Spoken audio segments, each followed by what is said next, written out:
Welcome to a brand new post inauguration edition of the LowLife podcast. I'm here with my co-host Dennis. Hello, everybody. My heart goes out to all of you. Chill out now. We gonna get to that. We should just angle. start there. How about that? Yeah, I think that's a really good place to start. Do you think it was a Nazi salute? Straight up, did Elon Musk do a Nazi salute on the first 2 hours of inauguration day? I almost want to give him the benefit of the doubt, but I would say yes. To me, I mean, that's clear as day. I think a lot of people overseas as well, like news places from across the seas also. I mean, dude, Russia media censored his hand, his arm, like in their news. Rest of the world thinks he did it. Yeah. You know what I mean? I think so. Then there's this weird argument. He's autistic. Like, what does that have to do with anything? I was gonna say that. Like, he is severely autistic, and he's awkward on camera, right? He does like a lot of weird face gestures, and he's just not very, I get that, but where the social. Fuck but the Nazi salute, like, he did it like half-heartedly to create this. You know why? I feel like people think Elon's just a straight up bigot, which he is. Like, I'm not saying he's not a bigot, but the thing with Elon is he also has like this outdated 4chan troll kind of. Right. He's like, oh, I'm just gonna do that to fuck with them. Yeah, they're gonna be like, they're gonna be all worked up about it. You know, you're trying to be edgy, like the alt-right edgy guy, and and he's on the internet all the time. So my gripe with it is that he hasn't, and he still hasn't, really like apologized or explained himself. He's just doubled down and said like, oh, he even tweeted the left, the left. Oh, the Hitler thing is so outdated. Why is everyone, like, stop with the, that saying, oh, everyone's trying to say like you're Hitler this, Hitler that. It's like, dude, just say like, oh, that's not what I was intended. I'm sorry. Exactly. Simple as that. No, it doesn't work like that with the right wing. I've noticed, like, they double down on shit because they know they'll be defended by the whole right wing. Anybody who supports Trump, bro, will automatically defend Elon. The dick riding with Elon Musk, man, and I guess Trump too, is just it's insane. Nah, man. bro, you can't have conversations with people. You can't. No. And I know I've been saying this for a better part of 2 years on this podcast. Dennis, simply put, instead of me getting all philosophical and political theory and all that, I'm just going to tell you straight up, I'm going to look dead into the camera. People are fucking stupid, bro. Like, beyond stupid. Like, you can't have dialogue with them. You can't have a conversation. You know why? Because there's no such thing as truth. Truth no longer exists. Truth depends on who thinks what is truth. Your sources, your algorithm reiterates exactly what you believe, and it pushes it. And that's exactly what the issue is, bro. Everybody's what their algorithm has made them to be. We'll talk about this more, but the Nashville shooter, you know what I'm saying? Yeah, exactly. That ties in with that as well, you know what I'm saying? It only reinforced what he thought or what he believed was true, or, his beliefs and his thoughts. And a lot of people are like, well, Elon is pro-Zionism. He went and visited Israel. There's no way he could be a Nazi.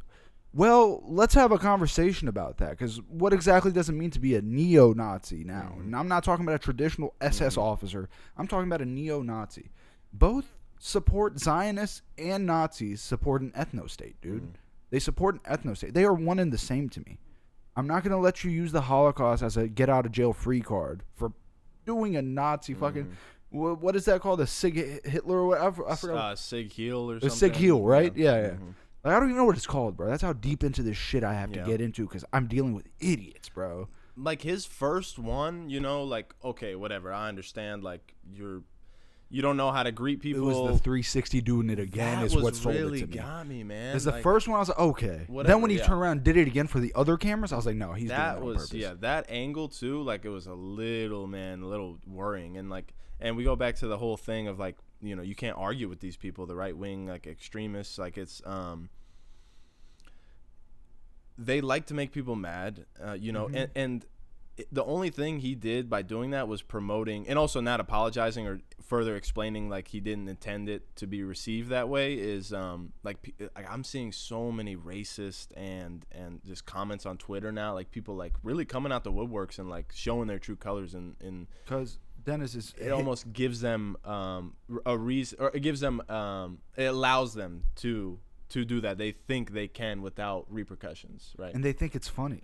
Yes, that's a big Humor part. is a dangerous fucking thing. That's dude. a big part. Because when everything starts becoming funny, nothing is serious anymore. Like Kierkegaard, he's one of my favorite philosophers. He has a quote. He says, people gather together at a play. This isn't a direct quote. Obviously, I'm like kind of, He says, people gather at a play. A clown comes out. and yells, "There's a fire." They all start laughing. Then he yells, he's like, "No, seriously, there is a fire." The laugh grows louder. He says at the end of the quote, "That is exactly how I think the world's going to end." And he's completely right. You look at Trump, he makes these things funny.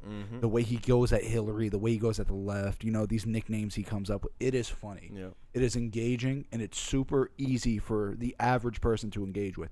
And the problem with Trump is he's defended no matter what you say, like you said. And I know this seems like a very anti-Trump podcast. Yeah. It kind of is, in my opinion. I think I'm anti-Trump. I just think we're critical of him. We're critical, okay, yeah. See, that's the thing. We're anti-Trump because we're critical of the shit he says. I can have a conversation of what good things he does and bad things he does. Like, just with the whole, go back to the Hitler thing. Like, this is not something that's to be taken lightly. Like, you do that thing, bro. Imagine if we were back in school and we did something like that. Like, you would be reprimanded.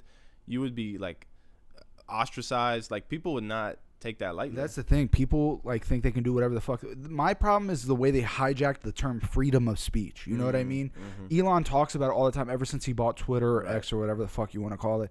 Oh, freedom of speech, freedom of speech. But that's not what the founding fathers meant when they said freedom of speech. It doesn't mean you get to say whatever the fuck you want to say whenever you want to say it just because you can say it. It is me bringing something opposed to your view, Dennis, to create political discourse so we can reach a synthesis, or we can figure out some shit together. But what they say now when you think freedom of speech, they think it's the ability to even fucking talk. Like, dude, you can't just say shit because you can say it. There's rules and regulations, and there's societal fucking man. It stresses me out, over fucking hundreds of years that we've come to, and like something like that, man. I just think it could have easily been blown over if he just took to Twitter or took to some sort of online social media and explained that it wasn't what he intended. As simple as that, but he doubled down. That's what makes me think that like it is what he intended, because he didn't simply just apologize or explain himself. That's what makes me worried about it. Like, okay, I give him the benefit of the doubt, even for the 180 and then do it with his back turned to the other cameras. Like that one, when I saw that, I was like, wow, that's a little too much. But still, man, if he just explained himself, I would have been like, okay, man, like, it happens. But also, when you're at an inauguration, like, tons of people are watching. You have to know how to carry yourself. You have to be careful with what you say, what you do, your mannerisms. That's a key part of just being a politician, too. And the thing is, and he's not a politician. That's the thing that Trump started, is where, like, you can say whatever you want up there. There's no such thing as being presidential anymore. Right. Which is okay, I get it, because that's speaking truth to power is what they like to say. Truth to power, you know what I mean? So even when Trump is lying, it humanizes him to us. But when Kamala or Biden do it, they're being deceptive. Does that make sense? Trump has there's this double standard around him that allows it's a shield for him to like hide behind. People are like, oh well, he's not a politician, He's sitting there with a bunch of guys who were fact checked all day and night, so they're ready for it. But Trump, he's just speaking his mind. You know what I mean? He's real. Yeah, and that's truth to people. Truth isn't fact based. It isn't anything. It just reiterates what you already believe. So what is truth at that point? Is truth a set thing? And this is like a philosophical debate going back to Socrates and Plato, dude. What is truth? But the thing with Trump is like he's completely redefined how we use language. The way we use language in politics has completely shifted. Language is an evolutionary process that humans gained so we can work with each other, so we can interact and build shit with our hands, right? Right. Now, we've moved past that. Now language is just to attack each other and devise each other, which is crazy to me, especially within politics. Yep. So, yeah, there's that. Yeah, do you I saw this quote, the downfall of the United States will be rooted in dick riding. Yeah, the thing I posted. Did you post it's that? true. Yeah, I posted on my Snapchat. That's probably what you said. But yes, bro, like the end of the world, everything is rooted in dick riding, bro. It's like dick riding Elon, dick riding these billionaires. These people don't know you. They don't know you, and it's the facade that people have that one day I could possibly be like them. But what they don't tell you then is that 83% of billionaires' fathers were millionaires. They had generational wealth stored away already. You cannot get there. There's a very, very slight chance you could, but it'd be like winning the lottery, bro. And what are the chances of that? But that illusion that you could possibly work hard enough to become like Elon or a Trump, that's what it is, bro. Yeah. It's really a class war, man. I think that's what people is, need to realize but more, man. Like the wealth disparity, it's only increasing. by a fuck ton. Mm-hmm. And what they do is they lull people into thinking, okay, it's the trans people's fault, it's gay people's fault. Bro, I'm up to here with the trans issue. I'm up to here. The trans community might be 0.005% of the population in America, but it's brought to the forefront of like the biggest issue in America. Why?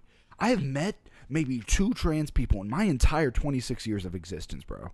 The entire time I've met maybe 2, max 3 trans people. I would say, probably 2 for me as well. Like, right? Yeah. Why is this such a big issue? Why do I care? You know why? It's because they want to steer us away from class issues and steer us into like I said, I don't want to fucking keep repeating myself, but identity politics, dude. It's all it is, and I hate to be like a socialist. I'm not a socialist by any means, but. Yeah, class disparity is a huge thing that they want to keep. Class consciousness is something that they want to keep under wraps forever. Of course. And could you blame them? No, I totally understand it from their perspective. I mean, we don't want to become a fascist state. You know what I'm saying? I feel like we already are. I feel like we give ourselves credit because we're the land of the free, home of the brave. But if you look at the internet, dude, everybody's a fascist in their own way. You know what I mean? It's very rare you run into critical thinkers like me or you. And I'm not big upping us, but this is more so like talking about the decline of our fucking world. I'm very critical of myself all the time, man. And I think a big part is social media is just rotting a lot of kids' brains. I don't think it's just crazy. I just know for a fact a conversation with someone in person versus over the internet would just go so much differently. Like if I had a conversation with someone about Elon Musk, salute, for example, on the internet, it would go so much differently than if we were face to face. I feel like face to face is more authentic because you have to work on your feet, kind of thing. You know what I mean? If I bring up Elon to you right now in the middle of a conversation, I don't have time to let me think about this. Right, let me Google. How am I going to this, phrase this? Am I right here? Let me Google this before I tweet this. You know what I mean? I don't even think people Google shit anymore, bro. You know what I mean? It's just a matter of, I don't know, Dennis. I'm so depressed when I look around because I feel like I'm screaming about like a fire that's there, like the quote I just mentioned. And nobody sees it, or nobody even takes it seriously, Rather than grab a bucket of water, bro, they post about the fire. You know what I mean? Exactly. And I think, that's why I enjoy doing this podcast and talking about politics. It's a way for me to, gain more insight and I'll talk to someone about it in a way that isn't, through online social media. Because I feel like you said earlier, man, like the algorithm is going to push what the algorithm is, what they think you want to see, and reaffirm your ideas. Just like this kid that shot up the Nashville school, I think yesterday or 2 days ago. He killed one girl. It was a high school shooting. He was a self-proclaimed hard R cell. Or you gonna don't say no. I was saying, like a white supremacist. A white supremacist who's black. It was a black. It's a paradox, but it makes sense. And he had a whole manifesto and stuff. And obviously the kid's young. I think he was 16 or 17, but very just cringe and poorly written. Yeah, and it's like kind of just like this kid should not have been exposed to any of that. How did he? Like when I was 16 years old, I was trying to get into some skirts and do my thing. The fuck you doing? Yeah, I don't understand like where are his friends, where his family? You know what I'm saying? Like how? I don't mean to blame them, but it's just like what happened. How did he fall through the cracks that way? Right. I don't know. It's just like I feel like when I was a kid, I still even then like I would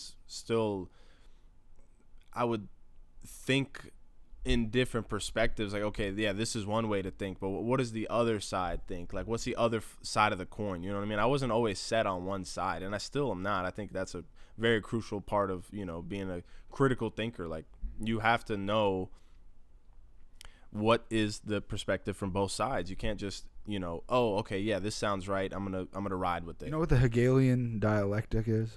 It's like a philosophy thing. What you do is, Dennis, you take 2 opposing opinions, bring them together and synthesize and make them work together. You know why? Because the truth is almost always somewhere in the middle.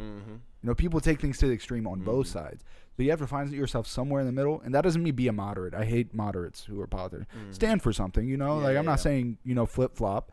But you have to find out, like, okay, let's talk about the COVID vaccine. Was it a hoax? Was it fake? Was it I guess, just pointless, and the government wanted us to do something to get us to do something just to prove that they can. Yes and no. Yeah. Did they rush the process of finding the vaccine and throwing it out there? You know, like we have the Johnson & Johnson thing where they had to recall it. You know what I mean? Very obviously, it was rushed. Yeah, I agree. And very obviously, it was a panic because the world economy and the global economy was about to collapse. Mm-hmm. You can't just shut down the world economy for a week. You know what I mean? Yeah. So, yeah, they rushed it out there. Now, is it poison? And does it kill people? Does the jab, as they call it, kill you? Right. No. Come on, man. No. Like, at some point, you know what COVID did? COVID created, and these are all topics I talk about in my book. I really didn't want to bring it up, but yeah, this is kind of all the things I talk about. But COVID-19 was a very important moment in our nation's history, Dennis. And I feel like in the future, we're going to look at that year as a huge transition period. Because not only are people aware of this, like, pandemic going around, there's like this collagen that's spreading. There's also an awareness to somebody who might not have been politically aware before that of like this ideological collagen spreading now. You know what I mean? It's not just COVID. I can't trust my doctors. I can't trust my government. I can't trust the person next to me who's pro-COVID. I can't trust anybody. Yeah, made everyone schizophrenic, basically. Yeah, and be a high schooler who has to sit at home in class, and you're hearing all this stuff. Oh, COVID's bullshit. It's this, that. It creates a mistrust, like within institutions that aren't political, like doctors, like hospitals, like medicine. You know what I mean? Of these course, are trusted, you know, like these are people that have gone through school to learn. You know what I mean? This is just something that. But then that leads you to what, decades, Dennis? man. That leads you to what? Oh, can we trust the schools that they went to and the things that they were taught? You know what I mean? Yeah. You know, that's it. It's a rabbit hole, dude. And if you're not politically savvy enough or even mature enough, I feel like younger boys are very susceptible. Like the kid we were just talking about. 100%. That kid is 16 years old, probably saw some Andrew Tate and Sneeko and whoever the fuck else. All these right-wing grifters. And he stuck to what they said, and he hated himself because he was black. And he felt like he was heard, you know. He felt like he had a place when he listened to them, you know what I mean? He felt accepted. And I also feel like he was also trying to prove something by doing that, by having a manifesto. He looked at Luigi and all the love Luigi got. You know what I mean? Right. And another thing I want to talk about, which was crazy, we were talking about it before the podcast started. Our domestic terrorists suck now, dude. They're not the same. I look at Ted Kaczynski, bro. Dude, Ted Kaczynski, a well manifesto, out, yes, man. like literally a work of genius. Like, of course, it has its issues and practicality points that we can actually look at and be like, hey, you're kind of wilding. But the thing is, it was very well thought out, and a lot of the predictions he made ended up being true. Yeah, it's genuinely a good read. It is, because it's by an academic who's smart. Yeah, he was a mathematician. A mathematician. He was like the youngest professor at Berkeley. So he was an Ivy League professor before he lost his shit. And then you look at Luigi. Luigi, or like even this kid who wrote his 16, like a manifesto. Like, dude, what are you? They all need to die, like a fucking 4-year-old. Like, what am I looking at right now? I read that shit. I was just mad afterwards. I was like, that's what you're gonna be remembered by? Like, what is wrong with you? And of course, I feel for the kid. He's probably sick in the head. But like, look at Luigi, for example. Luigi's an example of a person who grabbed a water bucket. If that makes sense, you know what I mean? To me, at least. But Luigi doesn't stand for anything politically. He's so all over the place with his beliefs. It didn't seem well thought out. It looked like an emotional thing. He used ChatGPT. I can read ChatGPT very easily. When a motherfucker talks to me in ChatGPT or writes anything in ChatGPT, I can always tell. You know what I mean? That's what Luigi did. There's no like side he pandered to, and he doesn't really stand for anything. Yeah, no, he really just kind of was like saying how the healthcare system is fucked and killed the fucking CEO. But then you read, people used his Goodreads. I don't know if you know what Goodreads is. It's like how you review books. You like rate books out of 5. Oh, okay, I think I heard something about it. But like it's a very common thing. And his Goodreads account is public, so people would look at it. And this dude, I'm a book reader. Like, I don't mean to sound pretentious as fuck right now, but I'm about to be pretentious as fuck. But he was reading like Bad Habits and or Atomic Habits and super basic ass fucking books. You know what I mean? Yeah. It wasn't anything philosophically, like eye opening to the point where it pushed somebody to do that. No, Luigi very clearly had some mental health issues, and he just crashed the fuck out. It's like, who can I fucking do this to? And Luigi even went out of his way of not killing the person that was there when he killed the guy. You know what I mean? There was a witness there. I don't know if you've seen the video. Remember, there was a person there? She ran away, yeah. So you could see some, like, humanity within the dude. Which honestly, dude, I'm not gonna say they should all die. I was gonna say if they end up killing themselves. I mean, he didn't kill himself after, but I feel like with most of these people, like the shooters, for example, when they kill themselves afterwards, that is guilt. You know what I'm saying? You don't want to deal with that. It could be guilt. It could also be just like, I'm not trying to spend the rest of my life in prison. Yeah, that is a good part of it, because I feel like, but like you could still kill yourself right before they like catch you in a way, right? Like if you really have to, then it's like, okay, let me end my life. But like, I see what you're saying. I feel like it's a suicide mission from the beginning. If I ever they already had set the out. idea of going in and killing a bunch of people, I feel like the thought of me ending it at the end is kind of already there. It's already, yeah, you already planned. If anything, you already are suicidal. Mm-hmm. You plan to kill yourself, and you're like, okay, well, let me do something before I kill myself. Leave my mark. So in a sense, yeah.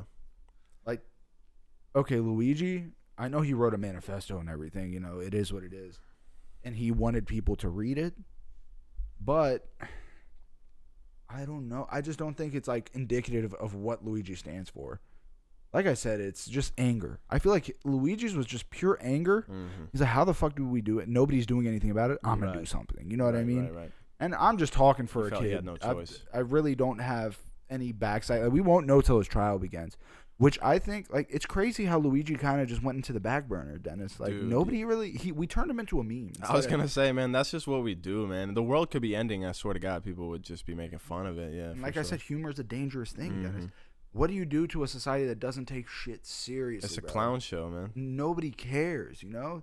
We have no empathy for anything anymore. Yeah. You know? Like, I see a kid in Gaza, and within seconds, I scroll down, and I see a puppy or something. Exactly. Mm-hmm. I feel like I've said that before. Have I said that? Probably in a past podcast. But yeah, that desensitizes you, bro. Mm-hmm. Like, it makes these people, okay, I can watch a kid in Gaza without an arm who just got his shit blown off by the fucking imperialist government that we are funding. And within minutes, I can completely forget about it. That kid is just a kid on video to me. There's no sense of reality. This kid has a family. He's lost people. How is he going to live when he's older without an arm? Mm-hmm. You know, Gaza has the highest number of amputees in human history. Children amputees in human fucking history. That's disgusting. And motherfuckers will look you straight in the eye and tell you it's not a genocide. Mm-hmm. Get the fuck up out of here, bro. I don't mean to sidestep into Gaza. That's a whole other issue, but I'm just happy there's a ceasefire. I was going to say, that ceasefire doesn't even really seem legit, like it's going to uphold at all, but... It's kind of like, okay, we're going to go back to how we were genociding all before, rather than, you know, just full out onslaught of everything we've been doing. Because Biden did that before Trump was, right? Like, the ceasefire came in before Trump was inaugurated. Technically, yeah, but people will give Trump the credit.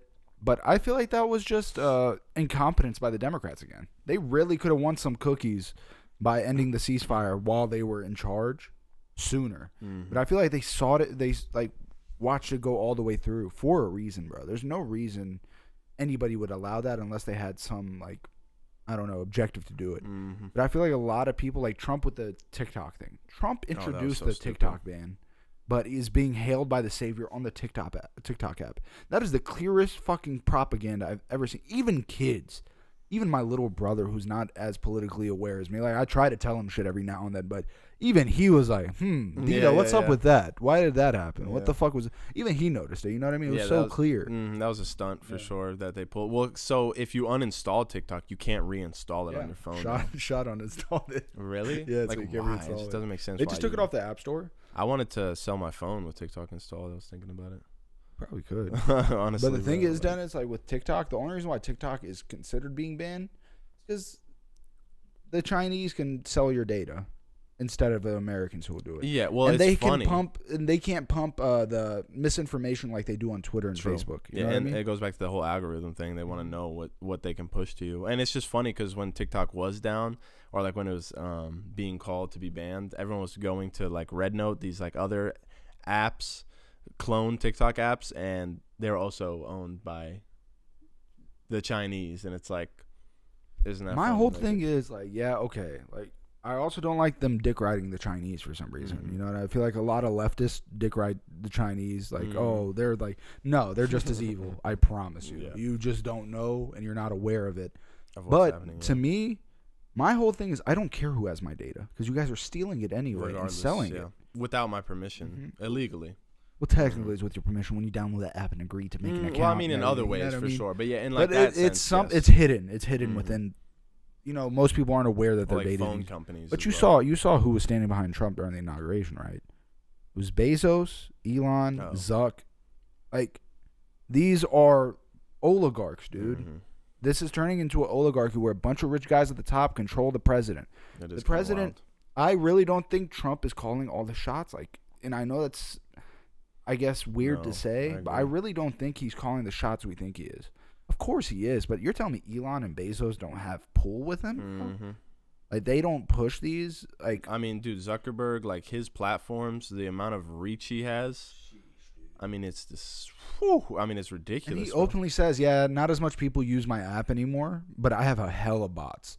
I have hella bots on that shit that just fill up space for people that aren't even real. You know what I mean?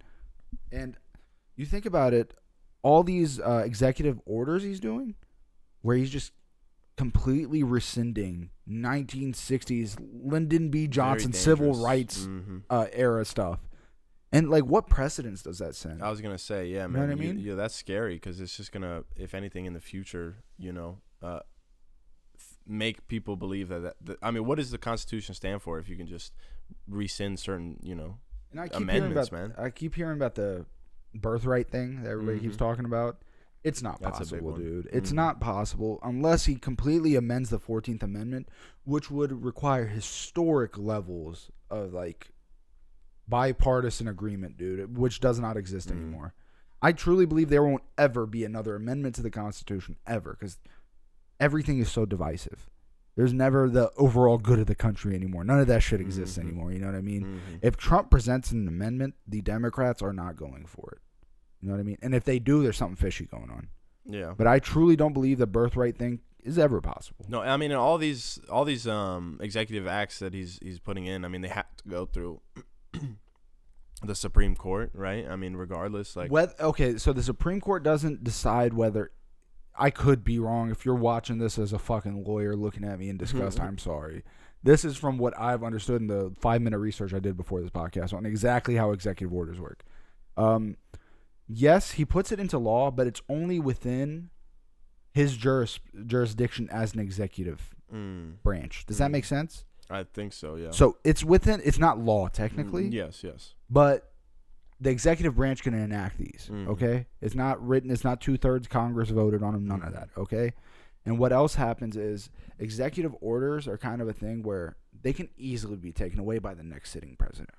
So sometimes executive orders last, like the one I just mentioned, the Civil Rights Act that doesn't allow discrimination in the workplace by Lyndon B. Johnson. Trump rescinded that. So after so many sitting presidents didn't. So that one you're saying has been actually like is law now, the way he rescinded that. Like, so now employers can basically not hire you if you're of a certain color or gender or race. That might be like kind of simplifying it a bit, but like those things, like if I come to you, Dennis, as like in an interview, you just, let's say you're Turkish, bro, and you just don't like Kurds, okay? And you as a Turk won't hire me because I'm Kurdish, I could have took you to court for that. Right. It makes that a lot harder now. Does that make sense? Yeah. So, like, yeah, does that mean everywhere is going to discriminate? Not necessarily. But if it were to happen, what do? You know what I mean? Yeah. Where do you go from there? Exactly. Not many options. But like I said, executive orders sometimes are effective, and sometimes they're completely rescinded. Like this Paris deal agreement, I don't know if you've heard about it. I don't think so. It's all about like going green and being more involved with climate change. Right. And, Trump left it in 2020, or as he was leaving in 2020. Biden joined back with an executive order. Trump just left again by an executive order. Do you understand the fluidity of executive orders now? Yeah. I'm saying, like, yes, it is powerful and it is like important, but it isn't anything you can't like work around. Right. Like the birthright one, I believe the Supreme Court came out and said he can't do that. Yeah, also I think there was a case that sets the precedent that that's not even possible, like some sort of case where that happened. Some like Chinese immigrant came and they ruled that he was legally a citizen because he was born here. And yeah, that's just not something that I see. My whole thing on immigration is, like, yeah, I find it a little wild that anybody can come in and out of this country from Mexico, which is, like, it is crazy to think about because no other country really does it that way. We're one of the few. But I will also acknowledge the fact that any time in U.S. history, immigration has been an overreaction every time. You look back at it in 20 years, like, yeah, you can see the politicians were pushing that to get votes. I mean, this country was built on the back of immigrants. I mean, we literally are, originally from, like when we came here from the Americas, we sought independence, you know what I'm saying? Like, literally, people came here to build the country. What made America so amazing in its beginning, like when it was first created, was the diversity. And the Puritan Christians who came, they were Lutherans, and Lutherans thought you have to read the Bible directly. You know what I mean? So what it did was create high literacy rates within the colonies, okay? And what that introduced them to is, like, Enlightenment thinkers like John Locke and, all other kinds of people. I can't think of it, David Hume and all these other dudes, okay? And this creates this idea of, why am I paying taxes to Britain when I don't have any representation whatsoever? Right. This is a well-educated populace, if that makes sense. That doesn't exist anymore, Dennis. We are information is so commodified to the point where we don't value it anymore. You know what I mean? I used to have to bust my ass for a month working at a mill or some shit just to buy that one book I've been thinking about, because it wasn't accessible. Now I Google that shit. Find a free PDF online. Why is piss yellow? Let me check. Boom. I know it. Doesn't mean anything. I move on with my life. Right. That single, excerpt of information, you know what I mean, versus like reading a whole like medical book on just like the whole fucking system process of how it went, how it got there, why do we pee, like all that stuff, you know what I mean? And I feel like you had to really be engaged with the subject. I can learn about, let's say, I remember a while ago you were into what was it called, the racing shit? Why can't Formula One? Formula One, Dennis. You're not an expert on Formula One, dude. You just did some research, started watching it, boom, we're in there. But it just doesn't work like that. It didn't work like that back in the day. You'd have to be an expert in Formula One. You'd have to be really in that shit to really understand it, if that makes sense. So yeah, that's another big issue.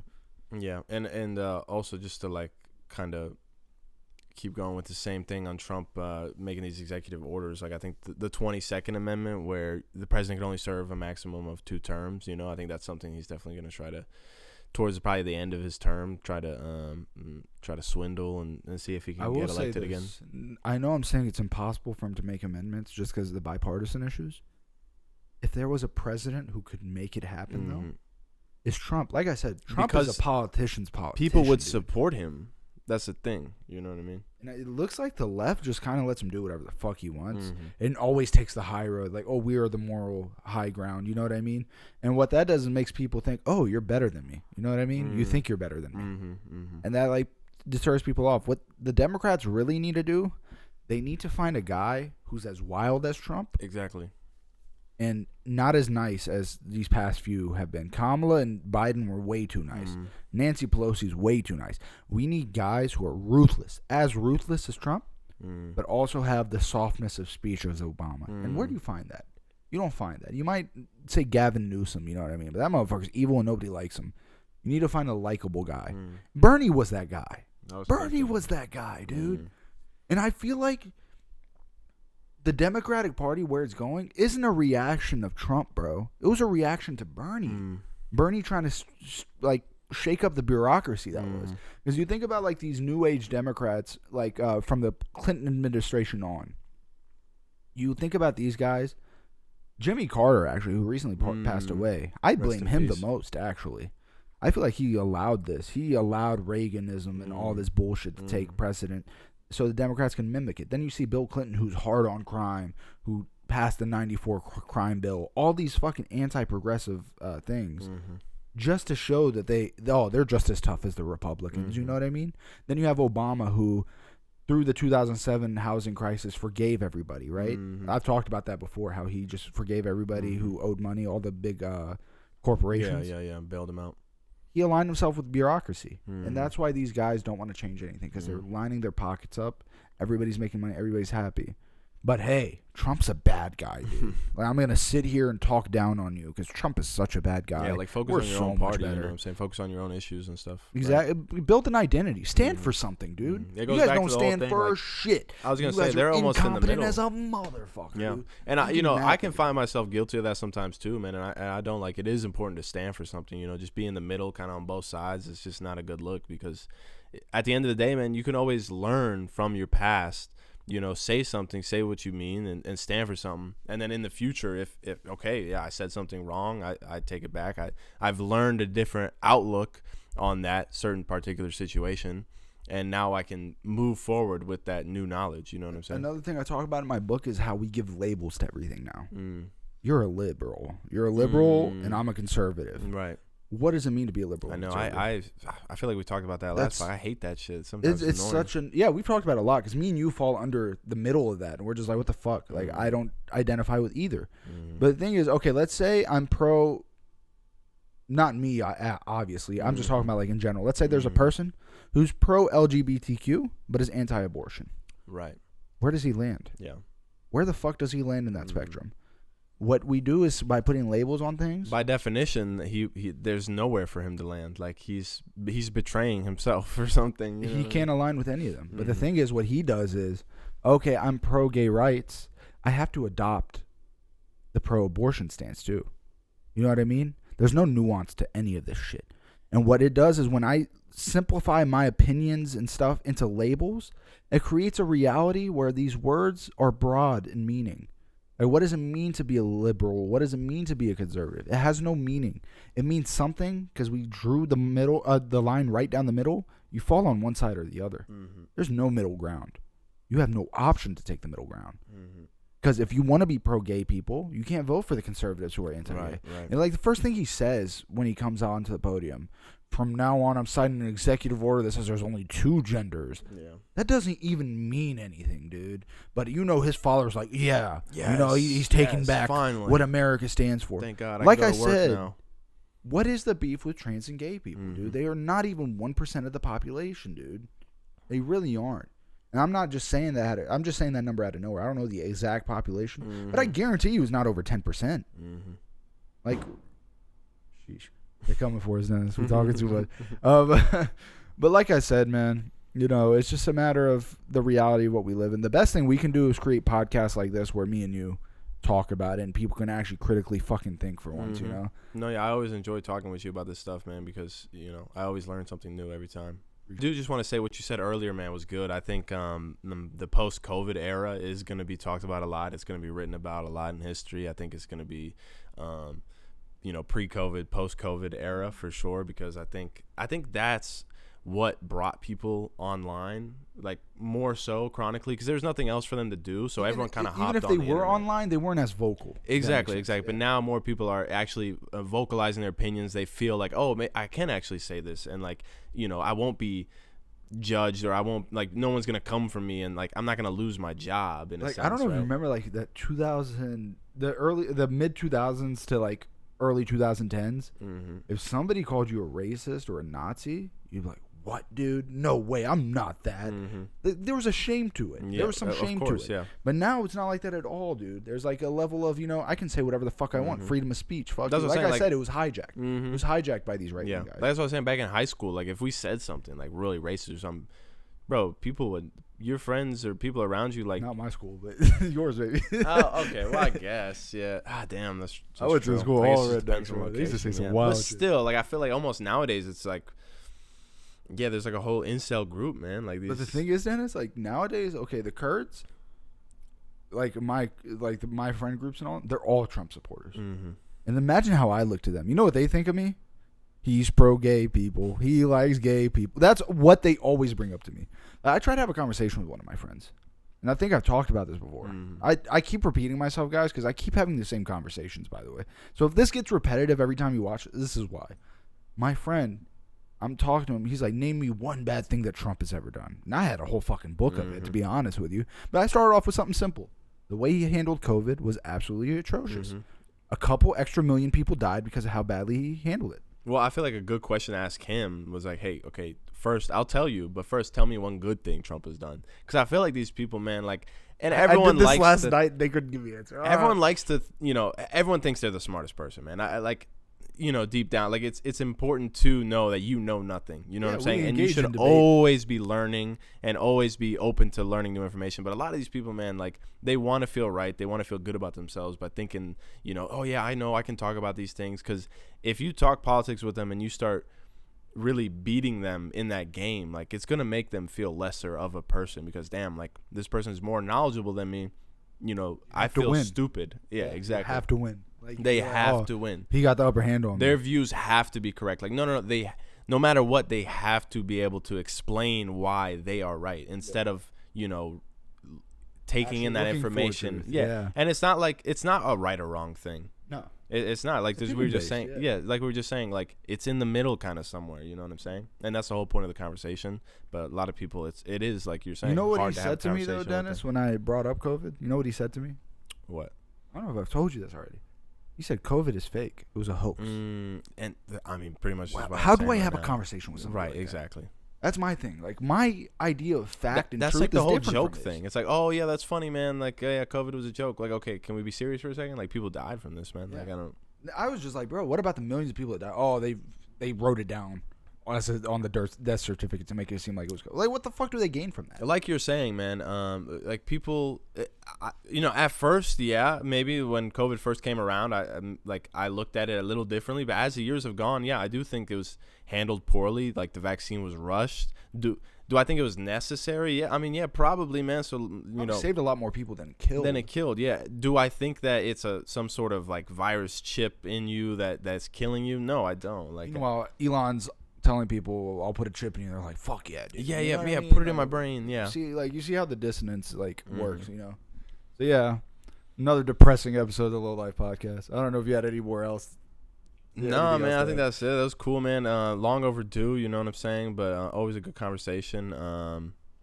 Good topics overall. I mean, it was something that, everyone's kind of talking about this stuff right now.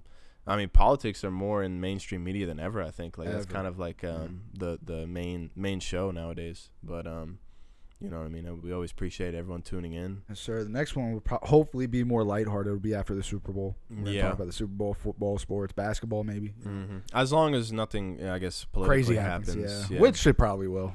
Yeah, but I mean, I feel like the year's already started off pretty wild as far as politics. But, you know what I'm saying? Yeah, we'll see in the future. Sounds good. Well, thank you guys for tuning in for another episode of Low Life Podcast. If you made it this far, you are so fucking real. Respect. Funny. All right, y'all. Thank you all. Yep. See you next time.